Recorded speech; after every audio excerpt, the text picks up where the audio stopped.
вечір. Мене звати Любомир Ференц і ми продовжуємо інформаційні підсумки дня на телеканалі АТR. І у нашій студії вітаю Василя Вовка, екс-начальника Головного слідчого управління Служби безпеки України. Доброго вечора, пане Василю. Добрий вечір.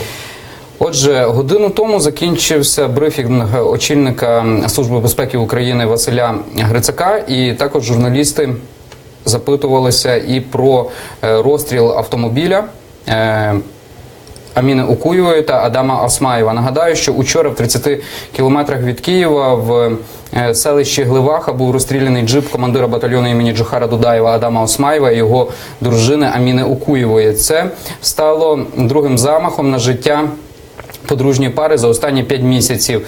І цього разу Аміна Укуєва не вижила, а її чоловік постраждав, він отримав поранення в ногу і зараз перебуває у лікарні. Давайте послухаємо пряму мову очільника Служби безпеки України Василя Грицака, що він про це говорить. Національна поліція розслідує це провадження і зареєстрована кримінальна справа, кримінальне провадження за статтею 115 «Навмисне замовне вбивство», частина 2 статті 115. Тому мені зараз сказати, є там слід Російської Федерації чи немає, я не можу просто голословно говорити. Водночас я можу допустити з величезною долею ймовірності про такий слід. Пане Василю, от перше запитання. Брифінг Василя Грицака, він був неочікуваним, так? І для засобів масової інформації його попередили за годину фактично до виходу Василя Грицака перед камерами журналістів. На вашу думку, чому це сталося сьогодні? Дуже багато подій, і Служба безпеки України мусила говорити також про якісь успіхи? В першу чергу хочу скористатись можливістю, я вперше на вашому каналі, і хотів би побажати вашому каналі, співробітникам хорошої, впевненої роботи, а вашим глядачам добра і здоров'я. І, звичайно, щоб кримсько-татарські представники, які покинули півострів, швидше повернулися туди, а ті, які залишились на півострові, швидше повернулися в лоно України. Тому що Крим – це Україна, і я хотів би, щоб це був не просто лозунг, а хотів би, щоб влада розробила стратегію повернення Криму і поетапні кроки щодо цього. А тепер, переходячи до теми нашої розмови, маю сказати наступне. Брифінг Голови Служби безпеки України був присвячений іншому злочину, який був вчинений на території Донецької області. Це вибух автомобіля з нашим співробітником, колегою, його загибель і про затримання особи. Ви говорите про підрив машини полковника СБУ Олександра Харабарюша. Харабарюша, абсолютно правильно. І сьогодні затримали підозрюваного у вчиненні цього злочину, тому будемо чекати подальших слідчих дій, подальшого розкриття. Це жителька Донецька Прасолова Юлія Володимирівна, і за свою роботу вона отримала $15 000. Як говорить очільник СБУ Василь Грицак. Я, правда, хотів би почути, чому саме на Олександра випала така доля, і яка причина, яка мета, яка ціль саме підриву його, саме знищення його як співробітника, як людини, як особи. Тому тут багато питань залишається. Я надіюсь, що після затримання, а потім арешту чи іншої міри запобіжного заходу ми отримаємо відповіді на всі ті питання, які на сьогодні не отримали. Я думаю, цього на сьогодні достатньо. Якщо то є об'єктивно в рамках кримінального провадження і буде доведено її вину, то це, звичайно, успіх Служби безпеки України. Хоча не хотілося б мати такі успіхи, краще працювати на випередження, краще працювати без воєнних дій, без військових операцій, без оперативно-слідчих операцій. Щодо того, що сталося вчора, трагедії, то я завжди закликаю всіх і сам виходжу з того, що є смерть Аміни, є поранення її чоловіка Адама, і маємо замах на вбивство, оскільки Адам живий в лікарні, і вбивство, умисне вбивство Аміни. Що можна кваліфікувати як терористичний акт або як замах на вбивство? Що я давайте послухаємо слова Антона Геращенка, так, члена колегії Міністерства внутрішніх справ, народного депутата України, що він говорить і як кваліфікує вчорашні події.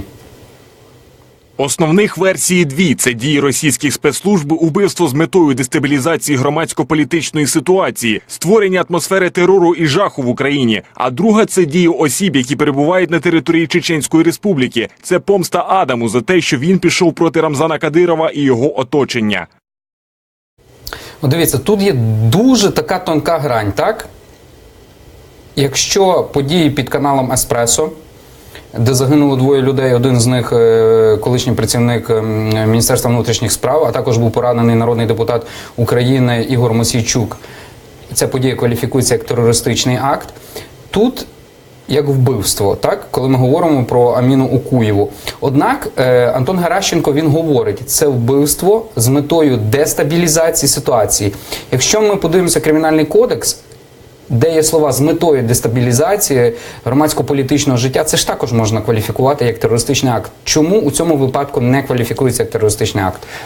Хотілося б, щоб наші глядачі, які не зовсім дотичні до специфіки кваліфікації, научних основ кваліфікації злочинів, зрозуміли це краще, тому я постараюсь простою мовою розказати на прикладах і в тому числі щодо цієї кваліфікації, того, що відбулося вчора, цієї трагедії. Коли пропадає людина і її рідні близькі заявляють про те, що зникла їх чи то дитина, чи то батько, чи то мати, чи то інші рідні і близькі, то через деякий час поліція реєструє провадження за статтею 115 «Умисне вбивство». Здавалось би, нічого немає. От такі вимоги, такі інструкції, потрібна кваліфікація, щоб зареєструвати злочин. Не провадження, реєструється злочин або правопорушення. От виходять з того, що якщо пропала, то, ймовірно, його вбили. А потім це все може бути перекваліфіковано. Якщо його викрали, то буде захоплення заручника. Якщо його тримають в темниці, то буде позбавлення волі пересування і так далі. Тобто, начальна кваліфікація не має великого значення, тим паче, якщо мова йде про умисне вбивство або терористичний акт. Це більше політичне значення має, оскільки дехто використовує ці трагедії в своїх цілях для підняття рейтингів, для звернення уваги до своїх персон чи політичних сил. Я це не вітаю і маю сказати наступне. Немає тут версій, пов'язаних з мотивом, оскільки для того, щоб встановити мотив, потрібно затримати або когось з організаторів, або когось з замовників, або когось з безпосередніх виконавців злочину і хоча б допитати їх, або хоча б отримати їх характеристику, якщо вони встановлені, тоді можна вже говорити про мотив. Як сьогодні можна говорити про мотив, що відходить від суб'єктивної сторони, коли немає особи, що вчинила злочин, або його замовила, або його організувала. Немає ніякої логіки. Догадуватися, фантазувати можна про все ще угодно. Я розумію, що в даній ситуації, коли наліт російської присутності негативної, убивчої, агресивної на нашій землі присутні постійно, ми можемо про це говорити, про російський слід, оскільки будь-які події, пов'язані з жертвами на нашій території, вони пов'язані з тим, що Росія окупувала Крим і окупувала деяку частину території Донецької і Луганської областей. Але коли ми говоримо про конкретні злочини, конкретні кримінальні провадження, ми не маємо права з юридичної точки зору говорити такі речі. Це політичні заяви, які ніякого відношення до кримінальної юстиції не мають. Більше того, ці політичні заяви шкодять в тому числі і слідству, оскільки слідчі розслабляються. Є посил, що це Росія, в Росії ми нічого вчинити не можемо, провести слідчі дії і не можемо, наші клопотання про надання правової допомоги не виконуються, тому можна, вибачте, нічого не робити. Тобто, це не так, я утрую десь, розумієте, образно показую, але все-таки це повинні розуміти, і з цим сьогодні погодились на одному з ефірів мої колеги. Тобто я правильно зрозумів, що зараз владі, правоохоронним органам найкраще говорити про російський слід Рамзана Кадирова, і на цьому все завершується. Я всім кажу, якщо ми зібралися кілька експертів, то я виступаю як експерт з питань державної безпеки, з питань кримінальної юстиції, як спеціаліст в секторі кримінального права, кримінально-процесуального права і кримінології, як слідчий з великим стажем. Якщо ми зібралися як представники політичних сил, які задіяні в інформаційній війні з Російською Федерацією, тоді давайте разом в унісон говорити, що Російська Федерація агресор, Російська Федерація організовує серію терористичних актів, диверсії на території України, дестабілізує, агресує тощо. Але давайте тоді розділяти. Якщо ми говоримо чисто про кримінальну юстицію, то давайте скажемо, щоб людям було зрозуміло, що там є. А є смерть і є поранення.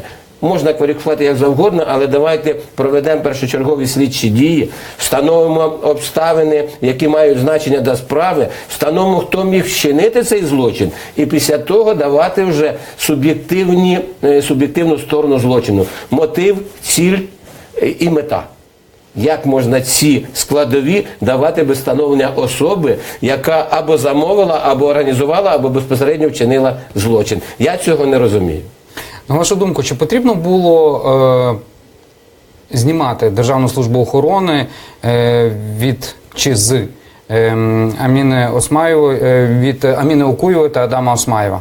Я привик бути відвертим у всьому. Тобто було перший замах був, так? От я хочу до влітку? нього повернутися, відвертий у всьому, і хочу повернутися до 1 червня, яке, кажуть, є продовженням, початком історії трагедії, яка сталася учора. Є право говорити такі речі про ланцюжок, складові якого складаються, пазли сходяться тощо. Але тільки на цьому зупинятися, обмежуватися цією версією я би не став би, тому що всі версії мають спочатку розслідування перевірятися, починаючи від побутової, якої, напевне, тут немає, але слідчий зобов'язаний її записати собі блокнот в план розслідування. І закінчуючи от тою рукою Тобто Москви. ви маєте на увазі якісь внутрішні конфлікти, так? Які могли існувати? Звичайно, ми повинні Між все кимось. розглядати. Ми не повинні виходити з того, що от Росія організувала, вчинила теракт, заслала свою групу, вбила, і от шукайте, тепер я не знаю, кого і де. Тому що група приїхала, вчинила злочин, виїхала, все на території Росії, нічого не можемо зробити. Ні, шановні друзі, давайте перевіримо всі версії, відкинемо їх, якщо є підстави. Після того будемо зупинятися на пріоритетних версіях. Так я хотів би сказати, де шукати пріоритетну версію. Якщо Аміна і Адам були допитані у справі, я буду так і називати, 1 червня, кваліфіковано, дійсно і всебічно, то там може лежати ота пріоритетна одна або дві версії. Потрібно подивитися протоколи тих допитів, я ще раз кажу, якщо вони наповнені необхідною інформацією, яку повинні були тоді вияснити. Я ще раз наголошую, що я привик бути відвертим, і в мене виникає багато питань щодо того теракту чи замаху на вбивство. Тоді ж замах був безпосередньо направлений на чоловіка Аміни. Влітку, так ви говорите? Так, влітку 1 червня. До речі, остання інформація в ефірі телеканалу 112. Антон Геращенко, він заявив, що кілеру під час червневого замаху на Окуєва Осмаєва загрожує довічне. Тобто справа ще десь буде тягнутися рік. Це за останніми даними. І в мене запитання, на вашу думку, чи суспільство мало бути поінформоване? Так, були заяви після червневого замаху. І після цього фактично ніхто нічого не знає. Це те, про що ми з вами говорили перед Тобто ефіром, коли обговорювали деякі питання. Ви розумієте, креатив, резонанс заставляє нас, вас, журналістів, вибачте, після кожного злочину дивитися в Кримінальний кодекс на максимальну міру покарання, максимальну санкцію. І якщо в санкції записано, а вбивство 2 і більше людей – це від 8 до 15 років або довічне ув'язнення, послухайте, будь ласка, тут замах на вбивство, але справа в тому, що відповідно до Кримінального кодексу замах може кваліфікуватися і прийматися та санкція, яка в основній статті. Тобто тут все правильно. Але ми ж знаємо, що якщо є санкція від 8 до 15, то може бути 15, а може бути 8.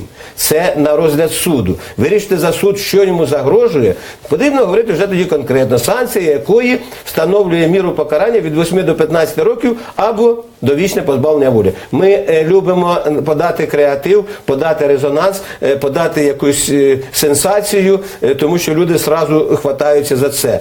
Я багато питань маю до того замаху, чи до тої інциденту, чи до тої перестрілки, тому що давайте разом подумаємо. Ви приймали участь у розслідуваннях журналістських. Ви маєте досвід. Я чесно скажу, тому що знаю деякі ваші розслідування, на рівні слідчого. Може, не з таким великим досвідом, як у мене, але я не претендую на якісь привілегії перед вами. Тому давайте подумаємо, як це замах, як це кілер сидить в машині за кермом, а його жертви сидять ззаді. Що це Так, за підготовка так, до, це правда.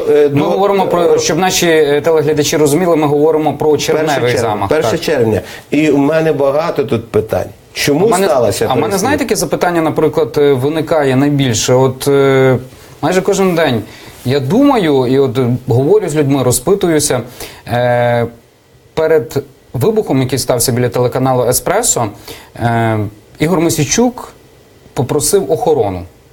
Так, офіційну охорону Національної поліції. І коли я запитувався і його особисто, і також депутатів з Радикальної партії Ляшка, для чого йому була потрібна охорона, вони сказали, в рамках кримінального провадження. А ніхто не говорить, в рамках якого кримінального провадження. Я думаю, що багато би пролило світло. Ви погоджуєтесь?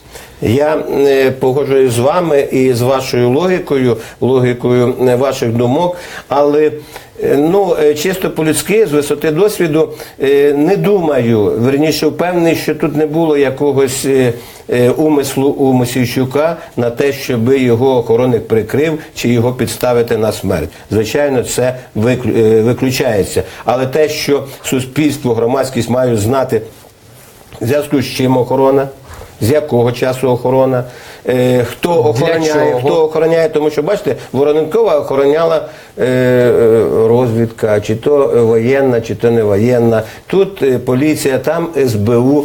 Раніше всі такі ситуації в охороні брала участь Альфа, тобто спеціальний підрозділ Служби безпеки України. Чи є тут порушення закону? Тому що є факти, і це не потрібно нам скривати, що деякі посадові особи, і навіть не посадові особи державних органів влади, маючи зв'язки з керівниками правоохоронних органів, просто пишуть заяву, що мені погрожують, порушують кримінальне провадження, справу раніше, зараз реєструють злочин, погроза там смертю, тощо, знищення майна, і на підставі цьому приймають рішення про виділення охорони. Це халявна охорона, вибачте за сленг, але такі випадки є. Тому, щоб не було розмов, я закликаю всіх сказати, що в них є охорона, для чого вона їм, і в рамках якого кримінального провадження, і чому вони бояться. Але давайте йти далі. Я сказав буквально на першому ефірі, після цього випадку, коли замах на Мосійчука, так він рахує. Я там кілька версій бачу. 2 чоловіка і оба працівники міліції, хто нинішній, хто в минулому, загинули. То в першу чергу потрібно говорити, що це вбивство цих людей. От перша версія повинна бути. Там є офіс одного з народних депутатів, а може то замах чи залякування того народного депутата. Чи телеканалу, наприклад. Там офіс телеканалу, можливо, це вплив на телеканал щодо його редакційної політики тощо. Ми маємо це все розглянути? Маємо. Але я кажу, хлопці, шановні друзі, а може відмовитися від охорон? Тому що так стається, що якраз охоронники гинуть. У Вороненкова так було, і зараз у Мосійчука. То що, виходить, ці хлопці смертники? Чи вони можуть забезпечити дійсно безпеку, якщо буде умисел у когось на позбавлення життя того чи іншої особи, і цей умисел буде серйозною підготовкою, системною підготовкою? Ні, вони не забезпечують. Тут більше я дивлюся, бачу іміджева складова. У мене є охорона, я великий, мені погрожують, я проти Росії сам борюсь. От десь такі, я нікого не ображаю, нікому не даю характеристики. Але ми повинні розуміти, що 24 роки маленька дитина, молода дружина, не потрібно вже нікого усиновляти. Вже сирота, а дружина вдова. Уже життя поломане. Тому давайте думати перед тим, як брати собі в охорону цих молодих хлопців. Пане Василю, давайте ще кілька слів поговоримо і про іншу справу. Сьогодні Національне антикорупційне бюро України повідомило про підозру 2 з 3 фігурантів справи про розтрату державних коштів при закупівлі рюкзаків Міністерства внутрішніх справ. Тобто підозру оголосили сину міністра внутрішніх справ Олександру Авакову та екс-заступнику голови МВС Сергію Чеботарю. Окрім того, за даними видання «Українська правда», 3-го фігуранта справи, керівника IT-компанії «Турбосео» Володимира Литвина, зараз везуть з Харкова до Києва. Давайте подивимося відео, яке у свій час показувала програма журналістських розслідувань «Схеми» про розмову між нібито Олександром Аваковим і нібито екс-заступником голови МВС Сергієм Чеботарем. Тобто я говорю нібито, бо це що треба довести. Я вас розумію. Да, презумпція невинуватості. Там Саша є кредити, Саша. Понимаєш? Я так я тоді роблю. А якби це не було, то все. Ну, капець. А я тоді за все робив.